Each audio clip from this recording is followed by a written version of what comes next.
Bonjour, une petite dernière pour la semaine, une courte de Diringer qui s'appelle le chat.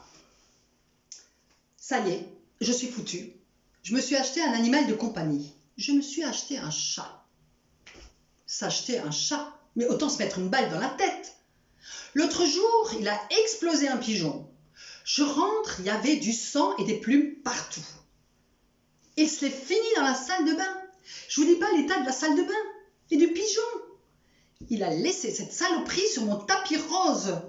Je l'ai pris par le cou, je l'ai secoué un peu au-dessus du pigeon.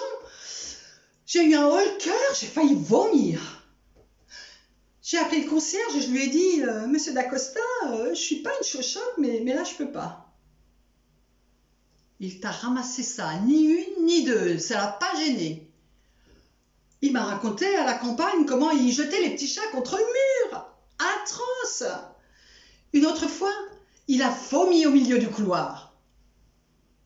Mais pas Monsieur Dacosta, le chat. Il avait bouffé mes plantes vertes. Il s'était fait un petit lavement. Rebelote avec Monsieur Dacosta. En fait, je devrais lui donner ce chat. Et en plus, il ne veut plus manger de croquettes. Et moi, mangeant seule, je n'ai pas des tonnes de restes. Madame Dacosta, si. Pour Monsieur Dacosta, elle cuisine, donc il y a des restes. Obligé. J'en ai marre de ce chat. On dit que qui n'aime pas les bêtes n'aime pas les hommes. Mais moi, je crois que c'est tout le contraire. Il a ruiné mes rideaux, il défecte dans le terreau. Je lui ai dit et répété qu'il a sa caisse, mais il n'écoute pas. Ça sert à quoi que tu aies de grandes oreilles si tu n'écoutes pas? Alors, je prends un journal et je le tapote avec un journal et je le secoue, mais il n'écoute rien. C'est vrai, ce n'est pas un chien, c'est un chat. Et dire que j'ai hésité avec un petit chien nain chinois, albinos et prognate, tout blanc avec des petits yeux rouges. Une vraie merveille. Il n'aurait pas bouffé mes plantes, lui. Je me suis dit, un chat, c'est bien, c'est indépendant, il n'y a pas à le sortir tous les soirs pour aller pisser. J'habite au 3e sans ascenseur. Alors, pour moi, le chat, c'est devenu rapidement une évidence. Mais j'aurais mieux fait de me retourner un ongle. Je n'en peux plus, je n'en peux plus. Je crois qu'à force de l'avoir trop secoué, j'ai tout retourné dans sa tête.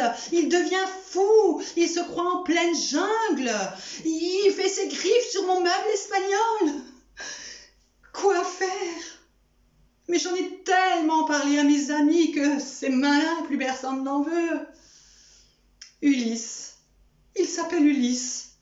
Je lui ai fait couper les coucougnettes, il est vacciné contre tout, même les pigeons. Oh, et puis l'autre jour, j'ai lu une chose affreuse dans le journal. Une vieille femme morte, bouffée par son chat. Retrouvée une semaine après. Je vous jure que ça vous refroidit. Alors maintenant, j'ai du mal à soutenir son regard. De savoir que ça peut vous bouffer, cette saloperie. Pauvre petite bête, il me fait peur, il me fait peur. Voilà. Eh bien, c'est pour cela que moi, personnellement, j'ai pris un chien. Et pendant le confinement, moi, tous les jours, je sors 1 heure. Je vais écouter le gazouillis des oiseaux, respirer l'air pur. J'admire le printemps qui revient. Alors, un conseil, adoptez un chien. Je vous souhaite une très belle journée. À très bientôt. Je vous embrasse.